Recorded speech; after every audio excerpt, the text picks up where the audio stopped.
Me dijeron, lo siento mucho por tu hermano. Yo no tengo hermanos. O al menos eso creí durante 28 años. Por cierto, si te gustan estas historias, no olvides suscribirte al canal. Subimos contenido nuevo todos los días. Me llamo Lucas y toda esta locura empezó hace apenas unas semanas. Si alguien me hubiera contado esto, habría pensado que era un guión barato de telenovela, pero lo viví yo. Nada en mi vida me preparó para esto. Mi papá, le diremos don Ernesto, 62 años, siempre ha sido una persona reservada. De esas que hablan lo justo y necesario. Es muy tradicional, serio, de los que se levantan a las 5 de la mañana incluso en domingo, y jamás te cuentan en qué están pensando. Crecí con él y con mi mamá en una ciudad pequeña, sin mayores problemas, sin escándalos, sin dramas familiares, al menos, eso creíamos todos. Hace unas semanas, un viernes por la noche, me llamó y me dijo que teníamos que ir a un funeral en otra ciudad, a 3 horas de donde vivimos. Me dijo que era un viejo amigo de la familia, alguien que él apreciaba mucho y que sería bueno que lo acompañara. No me pareció extraño. De hecho, me pareció hasta tierno que quisiera compartir algo conmigo, porque como dije, no es un tipo muy emocional. Así que el domingo temprano pasé por él y manejamos juntos hasta este pueblo llamado Santa Amalia. Nunca había ido. El camino fue silencioso casi todo el tiempo, pero pensé que era por respeto al difunto. Me preguntó un par de cosas del trabajo, del auto, del clima, cosas triviales. Nada raro. Lo único que noté es que estaba más nervioso de lo habitual, se tocaba mucho el reloj y miraba por la ventana como si quisiera estar en cualquier otro lugar. Llegamos al cementerio. Era pequeño, con apenas unas 40 personas reunidas alrededor de la capilla. A primera vista no reconocía a nadie. Caminamos entre la gente y muchos me miraban como si supieran quién era yo. Un par incluso me saludaron con un qué gusto verte de nuevo. Pero lo raro no fue eso. Lo raro fue cuando una señora mayor se me acercó, me abrazó como si fuéramos familia y me dijo: «Ay, mi amor, lo siento tanto por tu hermano. Era un ángel, igual que tú». Yo me quedé congelado. Literalmente no supe qué decir.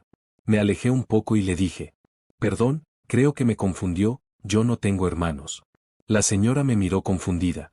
Me tocó la cara y dijo: «¿Cómo que no? ¿Tú no eres el hijo de Ernesto?».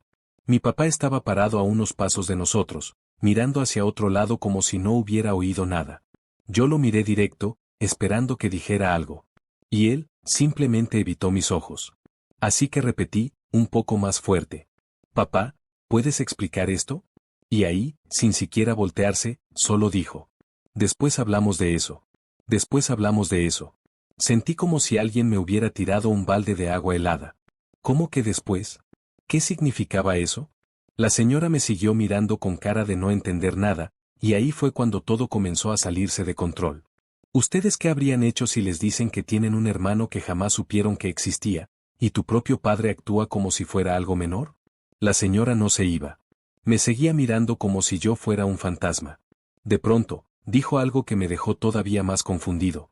«Tú eres Lucas, ¿verdad? Mateo siempre hablaba de ti». Me paralicé. «¿Mateo?», pregunté. «Sí, tu hermano». «¿El qué? Ya no está». Quise contestar, pero mi garganta se cerró. Me giré hacia mi papá, esta vez exigiendo una respuesta con la mirada. Lo vi encogerse de hombros, como si no supiera por dónde empezar. Pero tampoco hizo el intento. Solo se alejó un par de pasos, se metió entre la gente y se quedó ahí, fingiendo que no me conocía. Yo no sabía si estaba soñando, si era una broma de cámara oculta o si me estaba volviendo loco. ¿Quién era Mateo? ¿Por qué decían que se parecía a mí? ¿Y por qué todos me trataban como si fuera parte de la familia del difunto? Me salí del grupo y caminé hasta una banca de piedra al costado de la capilla. Me senté con las manos temblando. Saqué el celular, abrí el buscador, puse Mateo y Santa Amalia y fallecimiento y ahí estaba, una esquela publicada en un diario local. Mateo Ramírez, 24 años. Hijo de Ernesto Ramírez y Teresa Gutiérrez. Hermano de Lucas. Hermano de Lucas. Mi nombre completo. Con mis 2 apellidos. Todo. Sentí que me faltaba el aire. Me paré como pude y caminé de regreso a donde estaba mi papá, que seguía fingiendo que no notaba nada. Le tomé del brazo y le dije en voz baja: «Necesito que me expliques esto. Ahora». Él me miró con una mezcla rara entre cansancio y vergüenza. Y dijo: «No es el lugar». «¿Qué no es el lugar?». ¿Estoy en el funeral de alguien que dice ser mi hermano y tú no puedes ni darme una explicación? Lucas, te lo juro, te lo iba a contar. Solo, no así. Y entonces la señora otra vez, que había estado a 1 metro escuchando todo, dice en voz baja, como si hablara para sí misma. ¿Entonces si eres tú? ¿Eres el otro hijo? ¿El de la otra familia? Esa frase cayó como una bomba. Mucha gente escuchó. Todos se giraron. Y ahí fue cuando sentí que todo se venía abajo. Mi papá solo bajó la cabeza y dijo: Vamos, por favor. Ya no hay nada que hacer aquí. Yo no me moví. No podía. Las piernas no me respondían. Lo único que podía pensar era: ¿toda mi vida fue una mentira? ¿De verdad esperaban que simplemente me quedara callado después de eso? ¿Qué habrían hecho ustedes si descubren en un funeral que tienen un hermano, muerto? Mi papá me jaló del brazo, insistiendo con voz baja y tensa. Lucas, por favor. Vamos. Pero yo estaba completamente congelado. No sé si era el shock, la rabia o la tristeza repentina por alguien que, según eso, era mi hermano, pero no podía moverme. Todo el mundo nos miraba. Y aunque nadie decía nada, la incomodidad en el ambiente era insoportable. El susurro de las conversaciones empezó a subir de volumen poco a poco, como un enjambre de abejas molestas. Me quedé mirando esa esquela en mi celular, la leí una y otra vez. Mateo Ramírez Gutiérrez. 24 años. Falleció el martes por la noche. Un accidente automovilístico. Iba solo. Lo enterraban ese domingo. Y lo más doloroso, era hijo de Ernesto Ramírez, mi padre. O sea que todo era verdad. No era una confusión. No era una coincidencia de nombres. Mi papá había tenido otra familia. Otro hijo. Otro todo. Cuando por fin me levanté, no le hablé. Me fui caminando solo al auto. Atrás, lo escuchaba llamándome, caminando rápido para alcanzarme, pero yo solo abrí la puerta, me senté y cerré los ojos con fuerza. Lo sentí subir al asiento del copiloto y cerrar la puerta con cuidado, como si estuviera entrando en una zona de guerra. Pasaron casi 3 minutos en completo silencio. Hasta que hablé. ¿Tenías otro hijo? Mi voz sonaba rota, como si no fuera mía. Lucas, escúchame, yo sé cómo se ve todo esto. Lo sé. Ah, ¿sí? ¿Se ve como una completa traición? ¿Como una vida entera fingida? ¿Se ve como haber sido el hijo extra sin saberlo? Él bajó la cabeza. No negó nada. No trató de justificarse. Fue un error. Un error viejo. Me equivoqué y traté de arreglarlo de la mejor forma que supe. ¿La mejor forma? O sea, ¿esconderme todo? ¿No decirme que tengo un hermano hasta que él muere y me entero por una señora en un funeral? Y ahí, por primera vez en años, vi a mi papá llorar. No a gritos. No con lágrimas dramáticas. Solo con los ojos rojos, vidriosos, y una expresión de derrota absoluta. Yo no quería que te enteraras así, dijo. Nunca quise hacerles daño. Ni a ti, ni a él. Me reí. No por gracia. Me reí por rabia. Por lo absurdo de todo. ¿Y mamá? ¿Ella sabía? No contestó. Y ahí me di cuenta, sí. Claro que sí. Mi mamá había vivido toda su vida sabiendo que había otra mujer, otro hijo, otra familia. ¿Y había decidido quedarse callada? ¿Criarme como si nada? Te juro por Dios, Lucas, que yo lo intenté estar para los dos. Pero todo se volvió un caos cuando Mateo nació. Fue solo una vez con Teresa, antes de que tú nacieras. Y cuando ella quedó embarazada, yo ya estaba casado con tu madre. ¿Y entonces, tu solución fue llevar una doble vida? No fue doble vida, no así. Yo mandaba dinero, hablaba con él por teléfono, a veces lo visitaba, pero nunca estuve con su madre como pareja. ¿Y nunca pensaste que yo tenía derecho a saber? ¿Derecho a conocer a mi hermano? Silencio. Otra vez. Tú y él se parecían tanto, susurró. Él quería conocerte. Me lo pedía. Pero yo no sabía cómo explicártelo. Fui cobarde. Ese fue el golpe final. Mateo, ese chico que murió, que nunca conocí, que llevaba mi sangre, había querido conocerme. Y yo ni siquiera sabía que existía. Me bajé del auto. Caminé sin rumbo por el estacionamiento de tierra del cementerio, sin mirar a nadie. Saqué el celular otra vez, volví a ver su foto en la esquela. Tenía mi misma sonrisa. Era más joven, más delgado, pero definitivamente éramos hermanos.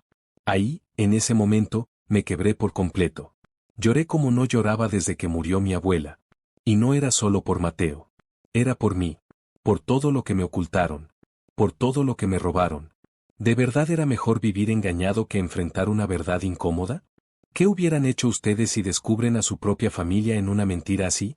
Me quedé ahí, sentado en una piedra frente al muro del cementerio, con el celular en la mano y los ojos hinchados. La cara de Mateo en esa foto me perforaba el alma. Sonreía como si nunca hubiera tenido una sola preocupación en la vida. Pero lo más fuerte era lo familiar que me resultaba. Esa sonrisa era la mía. Esos ojos eran los de mi papá. Era imposible negarlo. Volví al auto después de unos 20 minutos, aunque parecía que habían pasado horas. Mi papá seguía adentro, sin moverse, como si el tiempo se hubiera detenido para él también. Me subí, me puse el cinturón y le dije, sin mirarlo: llévame a casa. Y no digas nada. El camino de regreso fue una mezcla de silencio incómodo, respiraciones contenidas y algunos sollozos que no supe si venían de él o de mí. Pasaron 2 horas sin que ninguno dijera una palabra. Fue el viaje más largo y tenso de toda mi vida. Al llegar a mi apartamento, él se estacionó frente al edificio. No se bajó. Solo se quedó con las manos en el volante, mirando al frente. Yo abrí la puerta, pero antes de bajarme, dijo algo. Con voz temblorosa. Mateo te escribió varias veces. Hace unos años. Por redes. Nunca contestaste. Eso fue como si me hubiera dado una patada en el pecho. ¿Qué? Pregunté sin girarme. Usaba un perfil con otro apellido. No quería asustarte ni confundirte. Solo, quería hablar. Saber de ti. Verte aunque fuera una vez. Cerré la puerta sin decir más y subí a mi departamento. Apenas entré, lo primero que hice fue abrir Instagram. Busqué entre los mensajes filtrados, esos que quedan en la carpeta de solicitudes que uno nunca revisa. Y ahí estaban. 5 mensajes. De hace 3 años. El perfil era privado, con el nombre Mateo G y una foto de un atardecer. Nada raro. No había forma de que lo identificara como alguien importante. Los mensajes eran simples. Hola, no sé si te acuerdas de mí. Creo que deberíamos hablar. Me gustaría conocerte. Es complicado, pero no estoy loco. Solo necesito un poco de tu tiempo. Sé que no tengo derecho a pedirte nada. Pero me dijeron que eres mi hermano. ¿Estás bien? Si algún día quieres hablar, estaré aquí. Y ya. Silencio desde entonces. Nunca los vi. Nunca respondí. Me derrumbé. No pude dormir esa noche. Ni la siguiente. Me pasé horas leyendo esos mensajes una y otra vez. Pensando en todas las posibilidades. ¿Qué habría pasado si hubiera contestado? ¿Habríamos sido amigos? ¿Podríamos haber compartido algo? ¿Se habría sentido menos solo? Me sentía culpable, confundido, traicionado. Y a la vez, había una parte de mí que no sabía si quería saber más. Porque cada paso que daba hacia la verdad dolía más que el anterior. El miércoles de esa semana, fui a casa de mis padres. Solo estaba mi mamá. Me abrió la puerta con esa sonrisa de siempre, pero se desvaneció al verme la cara. ¿Qué pasó? Preguntó con una voz apenas audible. Entré, me senté en el sofá y dije lo que nunca pensé que tendría que decir. Fui al funeral de mi hermano. El que nunca me contaron que tenía. Mi mamá cerró los ojos. Sus labios temblaban. Se sentó frente a mí y lo admitió todo sin que yo tuviera que insistir. Sí, lo sabía. Desde el principio. ¿Y nunca pensaste que yo merecía saberlo? Tu padre me prometió que no habría más contacto. Que la historia había terminado con ella. Que tú nunca lo sabrías. Y yo, me aferré a eso. ¿Por qué? ¿Por orgullo? ¿Por vergüenza? No. Por miedo. Pensé que si lo sabías, ya no nos mirarías igual. Que odiarías a tu padre. Y tal vez también a mí. Pues lo lograron igual, respondí, con la voz quebrada. No discutimos más. No grité. No lloré. Solo me levanté y salí por la misma puerta por donde había entrado. Como si acabara de visitar la casa de unos completos desconocidos. Durante las siguientes 2 semanas no hablé con ninguno de los dos. Ni con mi papá, ni con mi mamá. Me escribieron, claro. Mi mamá me mandaba mensajes casi todos los días. Frases cortas. ¿Estás bien? Te extraño. Avísame si necesitas algo. A mi papá lo bloqueé de todo. No por venganza. Simplemente no quería verlo. Pasé esos días en piloto automático. Iba a trabajar, volvía a casa, no contestaba llamadas. Me sentía como un extraño dentro de mi propia vida. Es muy difícil explicar lo que pasa por tu cabeza cuando descubres que tu historia no es tu historia. Que hay capítulos enteros escritos sin ti. Que tu vida está construida sobre secretos. Una noche, después de dar vueltas sin poder dormir, abrí otra vez los mensajes de Mateo. Esa cuenta con foto de atardecer y 0 seguidores. Le di clic al perfil, por pura necesidad de sentirme cerca de él. Y me di cuenta de algo, la cuenta seguía activa. Nadie la había cerrado. Nadie la había tocado. Seguía ahí, como un pequeño pedazo de su existencia que todavía respiraba. Entonces le escribí. No sabía qué poner. Solo escribí. Hola. No sé si alguien va a leer esto. Solo quería decir que lo siento. Mucho. No esperaba respuesta. Pero unos minutos después, para mi sorpresa, la cuenta me dejó en visto. Me quedé mirando la pantalla, paralizado. Alguien estaba del otro lado. ¿Quién eres? Escribí. Y ahí llegó el mensaje. Soy Julia. Su novia. Se me aceleró el corazón. Me senté en la cama, completamente despierto. Mateo tenía novia. Le respondí rápido. Soy su hermano. No sabía que existía hasta hace poco. Me enteré en el funeral. Tardó unos minutos, pero volvió a escribir. Él me habló mucho de ti. Decía que algún día ibas a responder. Estaba convencido de que te ibas a aparecer, aunque fuera tarde. Ahí rompí en llanto. Porque Mateo tenía razón. Me aparecí. Tarde, pero lo hice. Julia me contó cosas que me rompieron por dentro. Me dijo que Mateo solía guardar capturas de pantalla de mi perfil. Fotos mías con mis amigos, con mis padres. Me dijo que a veces se preguntaba si era mejor vivir sin saber, o conociendo solo pedacitos de la otra vida de su papá. Me dijo que Mateo era un chico alegre, pero que a veces se le notaba una tristeza que no sabía explicar. También me dijo algo que me dejó helado. Mateo estuvo en tu ciudad una vez. Hace 2 años. Caminó por tu calle. Te vio salir de casa. No se animó a hablarte. No sabía si sentirme asqueado, triste o agradecido. ¿Qué tan desesperado tiene que estar alguien por conocer a su hermano, para hacer eso? ¿Para viajar 3 horas, pararse en una esquina y mirar de lejos? Le pregunté a Julia si podía hablar con la mamá de Mateo, con Teresa. Dudó un poco, pero me pasó su número. Me dijo que la señora estaba devastada. Que había pedido que no la molesten. Que no respondía casi a nadie. Esa noche me quedé despierto mirando una foto de Mateo que Julia me mandó. Estaba en la playa, con una gorra al revés, riéndose de algo fuera de cámara. Parecía feliz. Me lo imaginé diciéndome hermano y no pude más. Al día siguiente, la llamé. A Teresa. Me temblaba la voz. ¿Aló? Dijo con una voz suave, seca. Hola, soy Lucas. El hijo de Ernesto. Silencio. Largo. Muy largo. Y entonces. Sabía que un día ibas a llamar. Él lo soñaba. No supe qué decir. Me disculpé, le dije que no sabía nada, que me enteré de todo demasiado tarde. No te disculpes, dijo. La culpa no es tuya. Tú también eres una víctima en todo esto. Le pregunté por Mateo, por cómo era. Me contó que le gustaba la fotografía, que odiaba el pescado, que amaba los perros. Que había escrito en un cuaderno durante años, y que en muchas de esas páginas hablaba de mí. ¿Puedo leer algo? Pregunté, con un nudo en la garganta. Claro. Te lo voy a mandar. Esa tarde recibí fotos de varias páginas escritas a mano. Y sí, hablaba de mí. De su hermano invisible. De su deseo de verme, de saber si nos parecíamos, de si yo era feliz. De si algún día podríamos ser familia. Lloré leyendo cada palabra. Como si me las hubiera escrito a mí desde otro mundo. ¿Es posible echar de menos a alguien que nunca conociste? ¿Vale la pena reconstruir la historia cuando solo quedan pedazos? Durante días no pude soltar el cuaderno. Bueno, las fotos del cuaderno. Lo imprimí. Lo armé como si fuera un libro, con hojas gruesas, una portada que yo mismo diseñé con una foto de Mateo y una frase que encontré en una de las páginas. No necesito un hermano perfecto. Solo quiero que exista. Esa línea me partió en 2. Le escribí a Julia y le pregunté si podía conocerla en persona. Me dijo que sí, que a Mateo le habría encantado. Nos vimos en un café tranquilo un sábado por la tarde. Llegó con una mochila y un rostro que parecía estar cargando más peso del que le correspondía a una chica de su edad. Tendría unos 22 años, igual que Mateo cuando murió. ¿Te pareces mucho a él?, fue lo primero que me dijo. Nos sentamos, y durante casi 2 horas hablamos de todo, de Mateo, de su infancia, de cómo había sido tener un papá ausente en casa, un papá que nunca hablaba del otro hijo pero que no podía dejar de mirar sus fotos.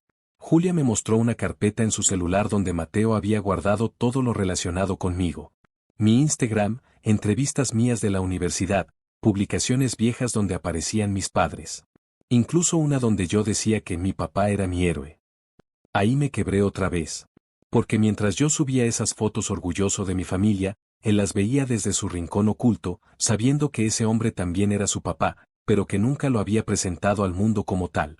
Le pregunté a Julia si sabía algo más del accidente. Y ahí vino otro golpe.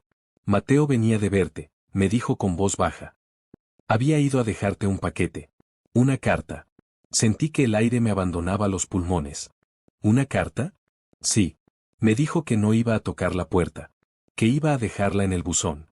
Que no quería molestarte, solo quería dejarte algo. Nunca recibí esa carta. No sabía si había llegado a ponerla o si la llevaba encima cuando pasó el accidente. Le pregunté si sabía qué decía.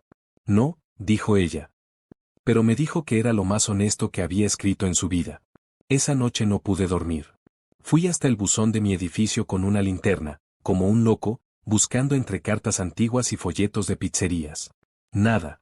Me comuniqué con la policía, pregunté por pertenencias recogidas en el auto.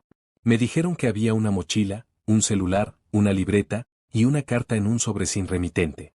Les expliqué quién era y me pidieron que fuera a firmar unos papeles para reclamarla. 3 días después, tenía el sobre en las manos. Estaba algo arrugado, con una mancha de café o algo parecido en una esquina. Temblando, lo abrí. Era una hoja escrita a mano. Reconocí la letra de inmediato, era igual a la del cuaderno. Y decía: Hola. No sé si estás leyendo esto o si alguien más lo encontró primero. Pero si por alguna razón este papel llegó a tus manos, entonces por fin estás sabiendo la verdad. Soy tu hermano. O eso dicen los papeles, el ADN, la historia que me contaron. Pero lo que más me importa no es el apellido.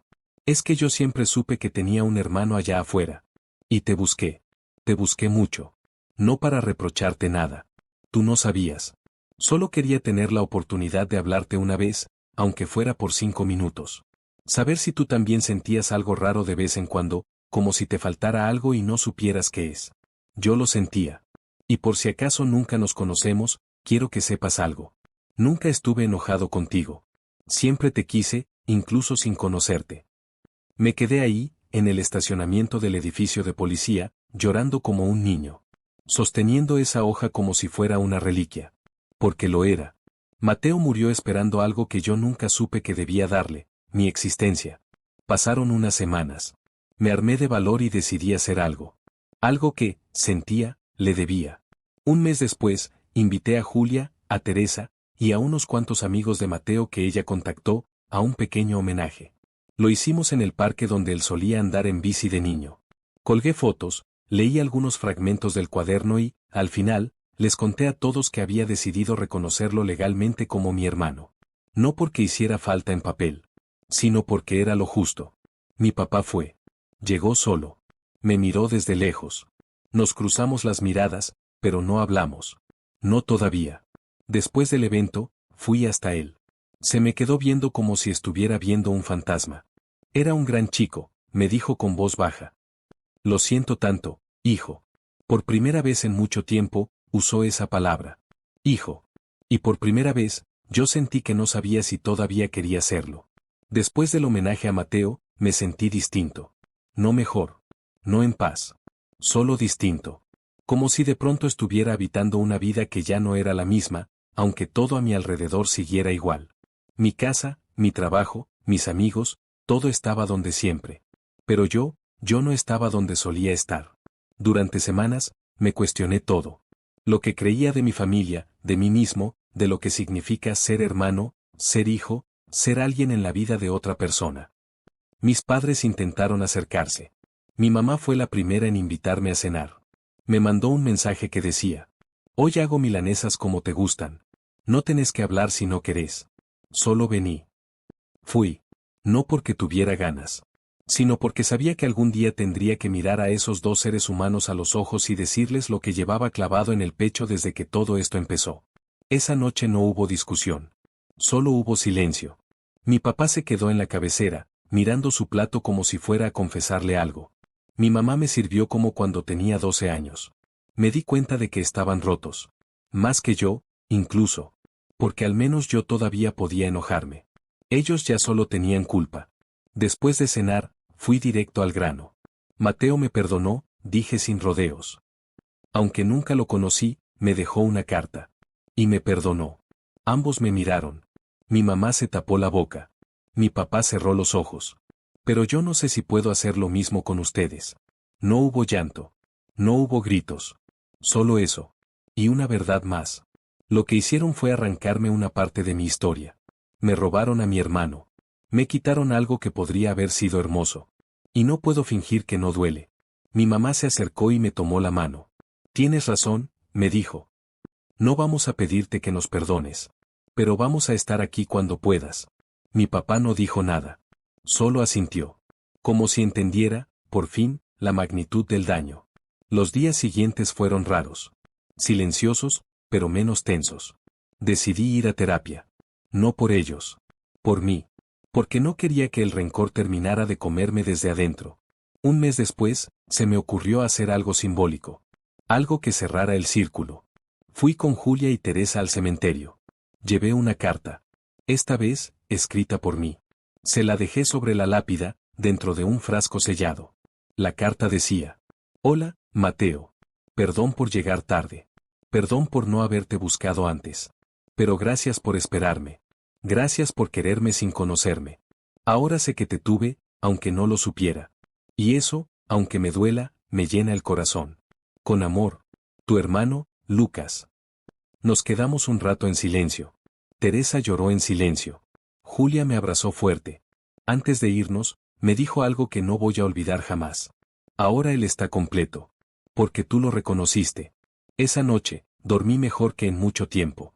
Y aunque todavía no he perdonado del todo a mis padres, aunque hay días en que todo me sigue ardiendo, decidí algo: no quiero que el dolor de lo que me ocultaron pese más que el amor de lo que descubrí. Porque sí, perdí un hermano. Pero también lo encontré. Y eso, aunque duela, es un regalo que nunca voy a devolver. ¿Fui injusto por guardarles tanto rencor a mis padres? ¿O es normal sentirse así cuando toda tu vida te ocultan una verdad tan grande? ¿Qué habrían hecho ustedes en mi lugar? Si te gustó esta historia, no olvides suscribirte al canal. Subimos contenido nuevo todos los días. Gracias por quedarte hasta el final.